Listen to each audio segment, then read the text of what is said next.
Comment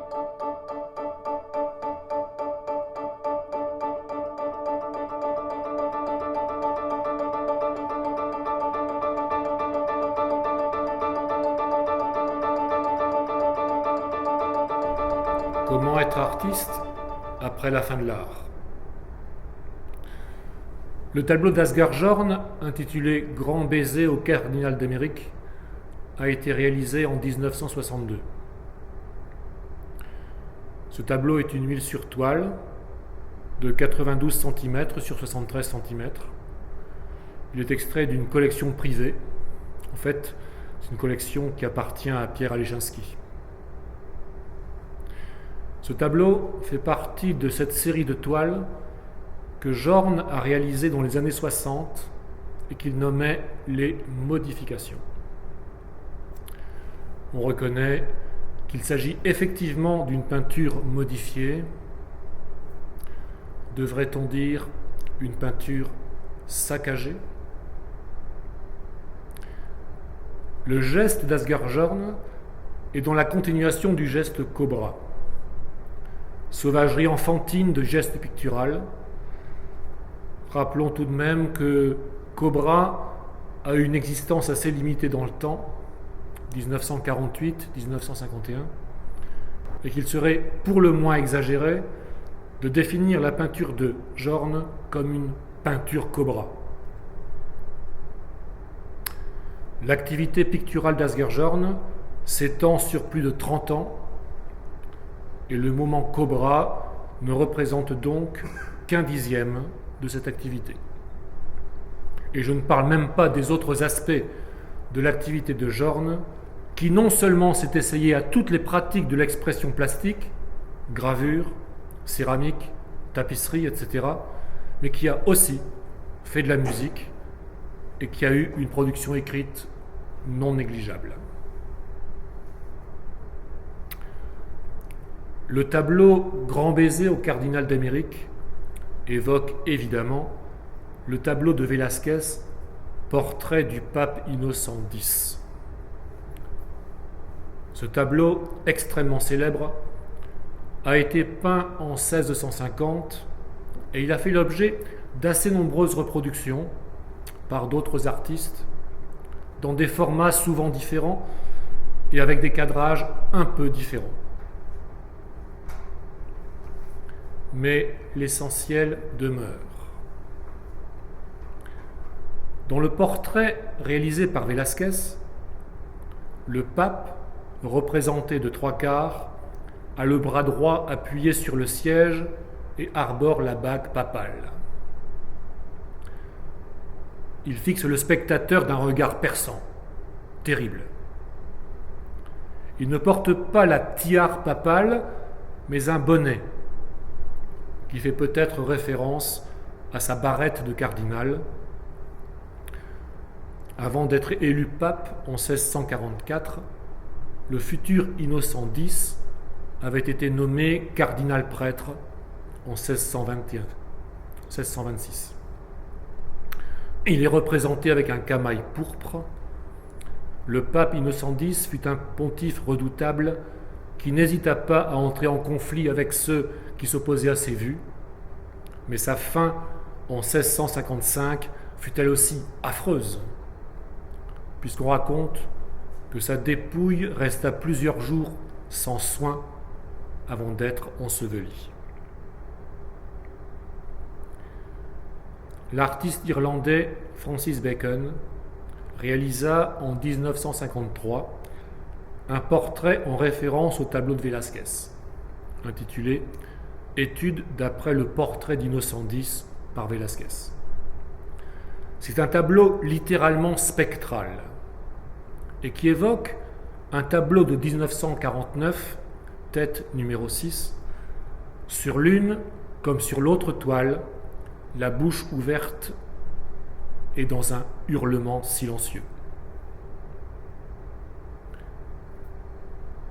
On se rappellera avec profit en regardant le tableau de Bacon ce que le philosophe français Gilles Deleuze écrivait dans son livre « Logique de la sensation » à propos de la manière dont le peintre fait sur la toile advenir le tableau.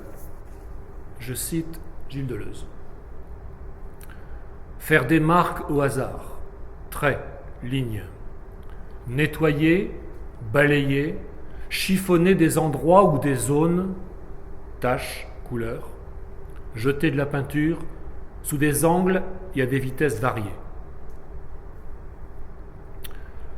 Dans cette citation, c'est Bacon qui parle et Deleuze continue en commentant.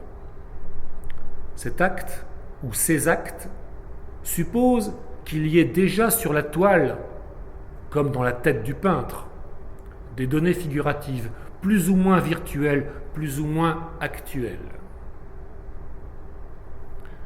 Ce sont précisément ces données qui seront démarquées ou bien nettoyées, balayées, chiffonnées ou bien recouvertes par l'acte de peindre.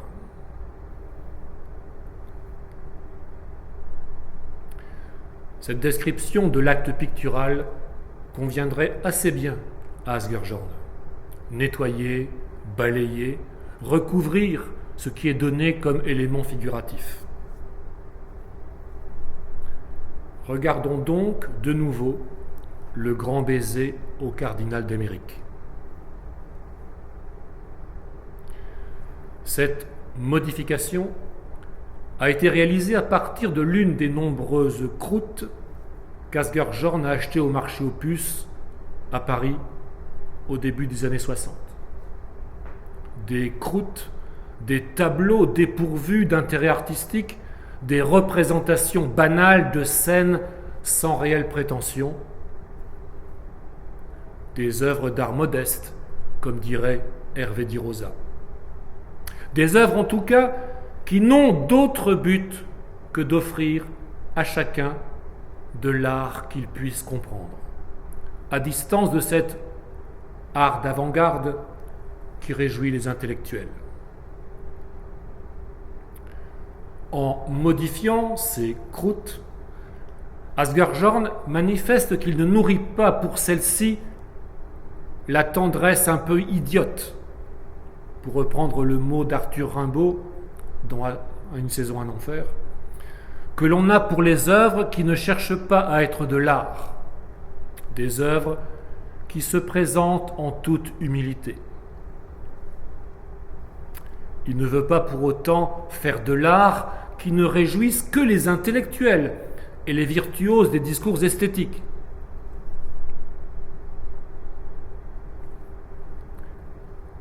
Pourquoi modifier ces croûtes ? Comment modifier ces croûtes ? Transformer ces mauvaises peintures en bonnes peintures.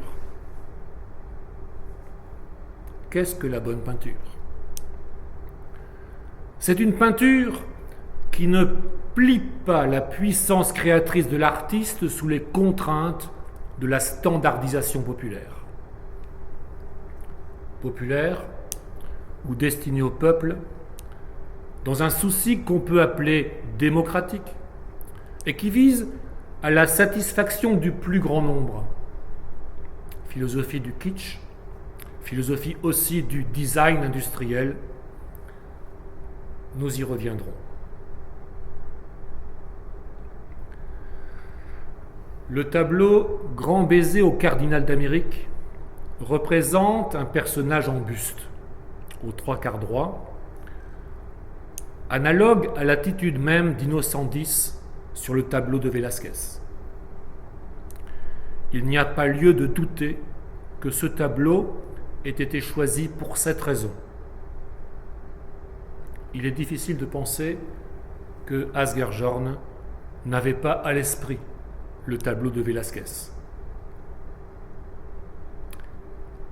Et son intervention picturale a une touche violente qui évoque bien sûr le geste cobra. Asger-Jorn ajoute au portrait ce qui semble être une barrette cardinalis. Il affirme l'aspect camaille de la pèlerine portée par le personnage.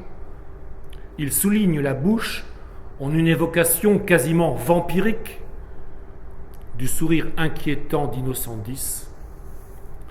il banalise le fond du tableau en barbouillant de peinture, avec une touche très matiériste. Comment comprendre ce que fait Asger-Jorn ? Rappelons-nous le texte de Deleuze, écrit à propos de Francis Bacon. Il aurait pu avoir été écrit pour Jorn.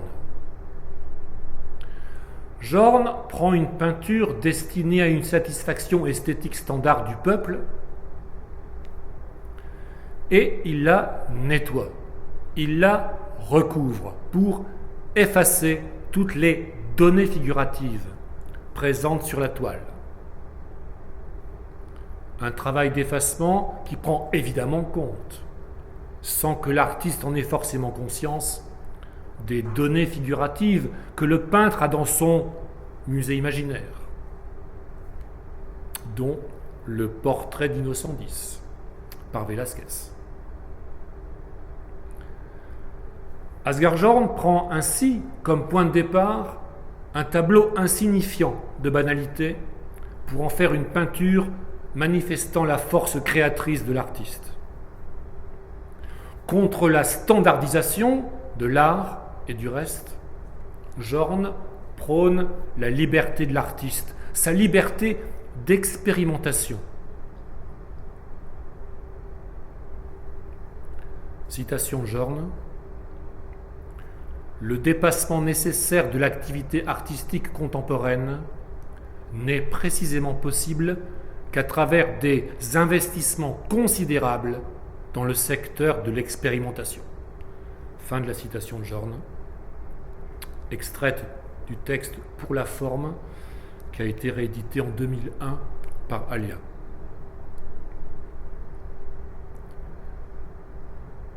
Expérimentation contre standardisation. C'est très exactement ce qui a opposé Asger-Jorn au nouveau Bauhaus constitué à Ulm en 1953 par Max Bill, avec d'ailleurs la validation théorique de Walter Gropius. La philosophie de ce nouveau Bauhaus, en fait, qui s'appelle Hochschule für Gestaltung, la philosophie de ce nouveau Bauhaus était de s'appuyer sur ce qui était un aspect essentiel du premier Bauhaus, unir le beau et l'utile. Cette philosophie du premier Bauhaus, qui a rassemblé de 1919 à 1933 artistes aguerris et artistes débutants dans une école d'art appliqué, en fait une école qui voulait joindre les principes d'une école d'art appliqué, faire utile, et d'une école des beaux-arts, faire du beau. Cette école, le premier Bauhaus, se fondait sur une certaine conception de l'esthétique, qui considérait qu'il n'y avait pas lieu de faire du beau de manière séparée, cristallisée dans l'œuvre d'art. Et par voie de conséquence, faire du beau était simplement l'expression de la puissance créatrice des hommes, au même titre d'ailleurs que faire de l'utile. Donc, il n'était pas avisé de prendre en considération autre chose que l'adéquation industriellement parfaite de la forme et de la fonction.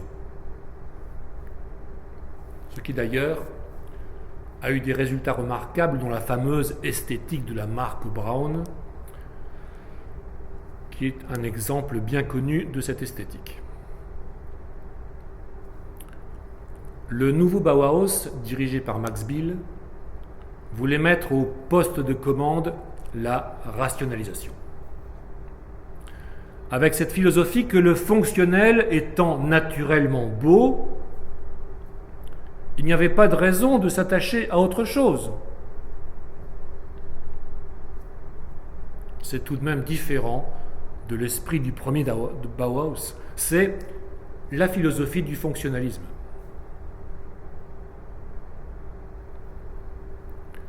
Asger-Jorn n'aura de cesse de s'opposer à ce fonctionnalisme, à cette dictature de la raison.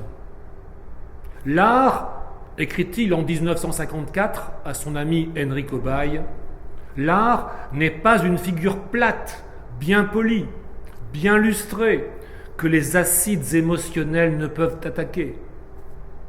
Au contraire, l'art gratte et dérange. Il est crissement, imperfection et invention.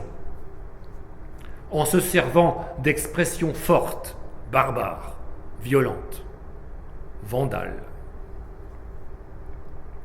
C'est pourquoi, continue Asger-Jorn, il fallait s'opposer au rationalisme qui voulait envahir des territoires ne lui appartenant pas, les territoires de l'imaginaire émotionnel. Fin de la citation d'Asger-Jorn.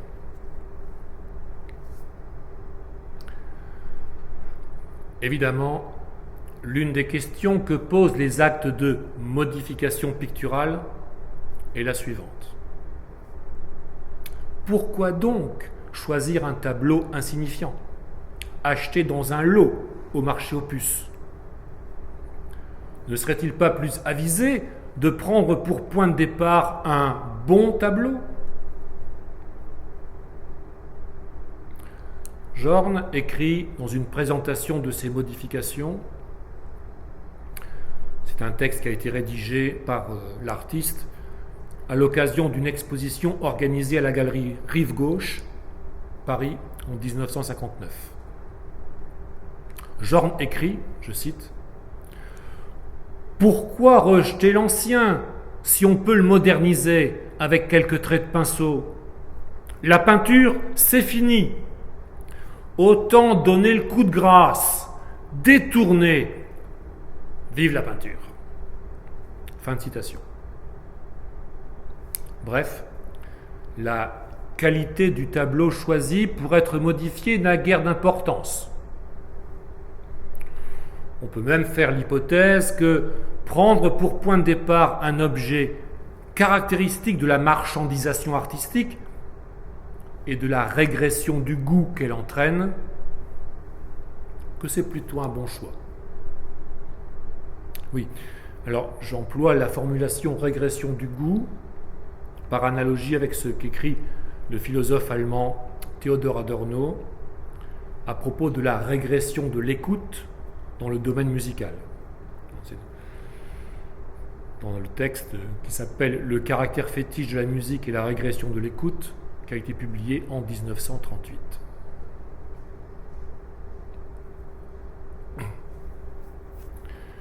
Bonne peinture, mauvaise peinture.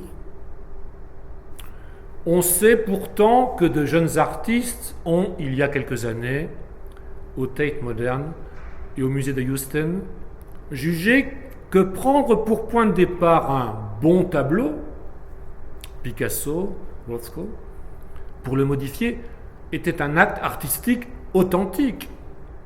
Et pour l'un d'entre eux au moins, un acte artistique revendiqué sur YouTube. On sait aussi que ces artistes ont été condamnés pour vandalisme.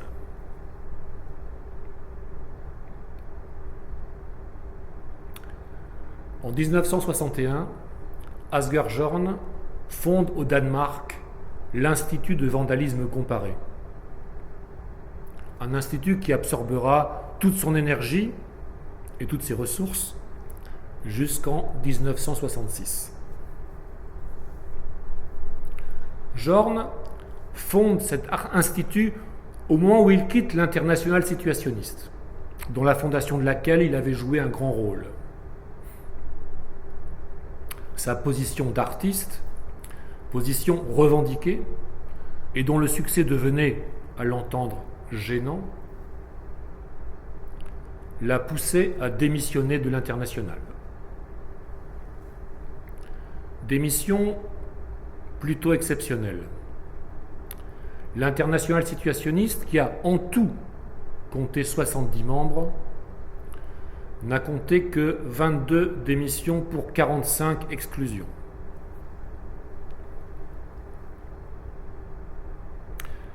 La démission de Jorn a également été exceptionnelle à 2 titres.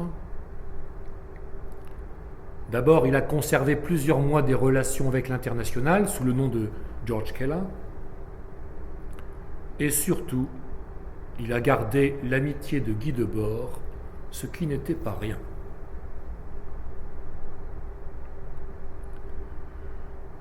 En fondant cet institut, Asbjørn continuait sa passion pour l'expression artistique des premiers occupants du Danemark, la tribu germanique des Vandales, dont il voulait réaliser une somme exhaustive. Un projet encyclopédique, historique et anthropologique, que Jorn ne parviendra d'ailleurs pas à mener jusqu'au bout. Mais il est difficile de ne pas rêver sur l'analogie entre le vandalisme, étude de la tribu des Vandales, et le vandalisme, compris selon le dictionnaire, comme le plaisir que l'on trouve à détruire ce que d'autres ont construit. Comme si, quand l'art c'est fini, la dernière manière possible de faire de l'art était de détruire quelque chose.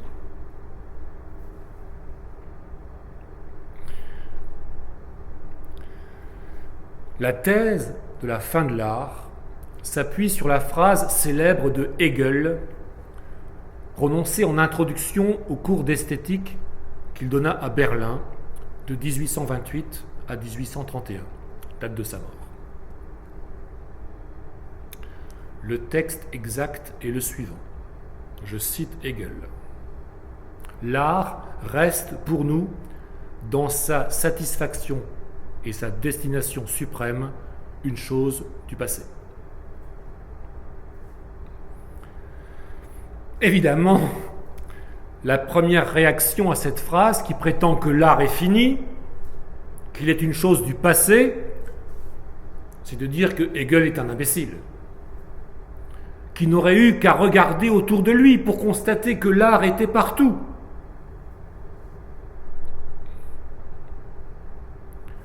Mais quand on réfléchit un petit peu, et surtout quand on s'attarde sur l'incise de cette phrase, que la plupart des commentateurs négligent, cette incise, c'est « dans sa destination suprême ».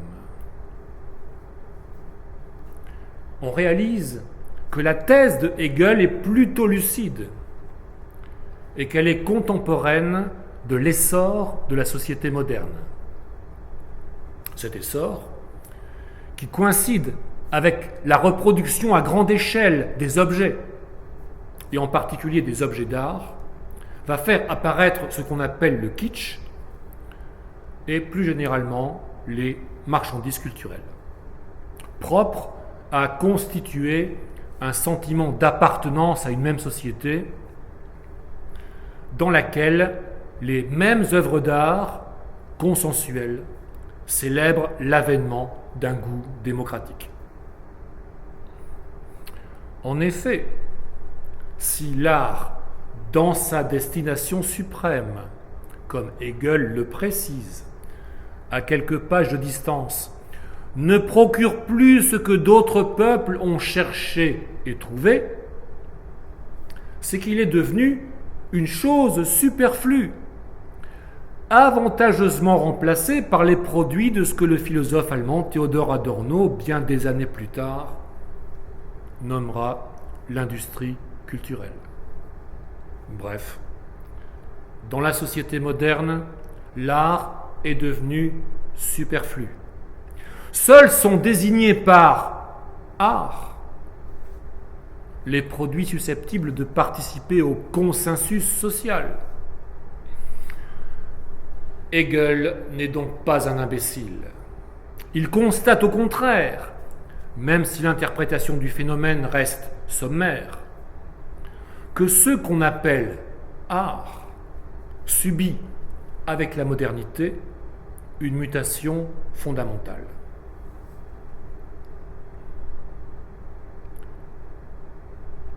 La question se pose alors, peut-on encore faire de l'art? Et comment être artiste?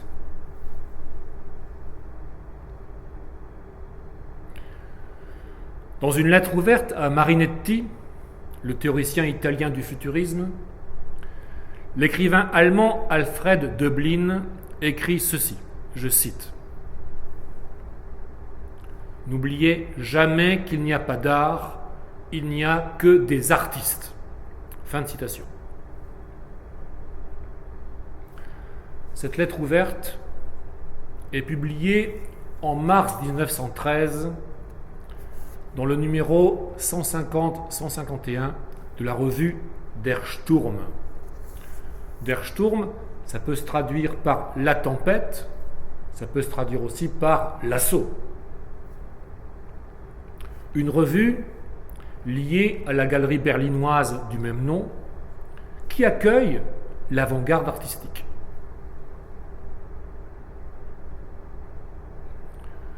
Ce qu'affirme Döblin en disant cela, c'est qu'il n'y a d'art que singulier, c'est-à-dire qu'il n'y a d'art que sous la forme des œuvres d'art, des objets d'art.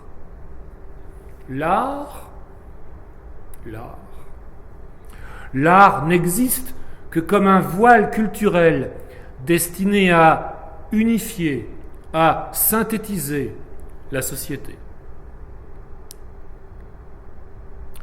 Comme le dira plus tard Jean-Luc Godard, je cite Godard, « La culture, c'est la règle, l'art, c'est l'exception. » Fin de citation. Après la fin de l'art, l'artiste, c'est celui qui réalise que, je dirais cela en paraphrasant Guy Debord, l'artiste, c'est celui qui réalise que chaque œuvre est un champ de bataille.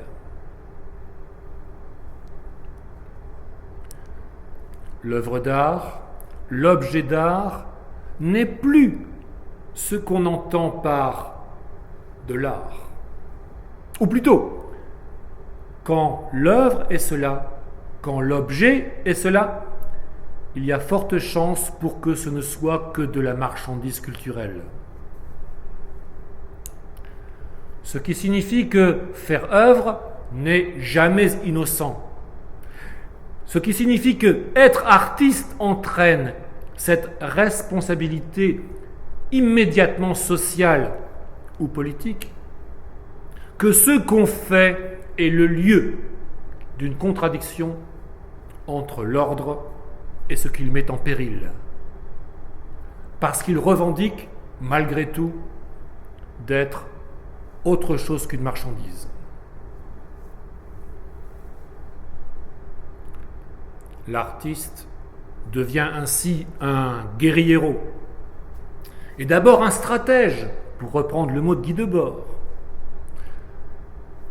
Un stratège qui sait détourner les objets de l'ordre établi, et qui est conscient aussi que chaque action de sa part est susceptible d'être elle-même récupérée. Bien entendu, les notions de détournement et de récupération appartiennent au vocabulaire situationniste.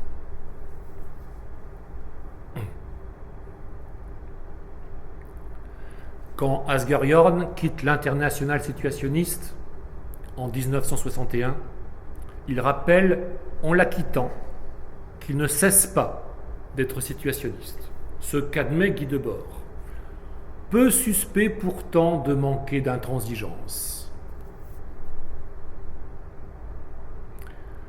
Et si le vandalisme est la seule manière d'être artiste dans ce qu'est devenu le monde moderne, on dira qu'indiscutablement, les rebelles sont les seuls artistes authentiques. Ils le sont aussi parce qu'ils ne veulent pas seulement faire de l'art, mais qu'ils veulent faire de leur vie une œuvre d'art. Être un artiste, au risque de n'être pas identifié comme un artiste, ce qui est parfois la plus sûre garantie qu'on en est un.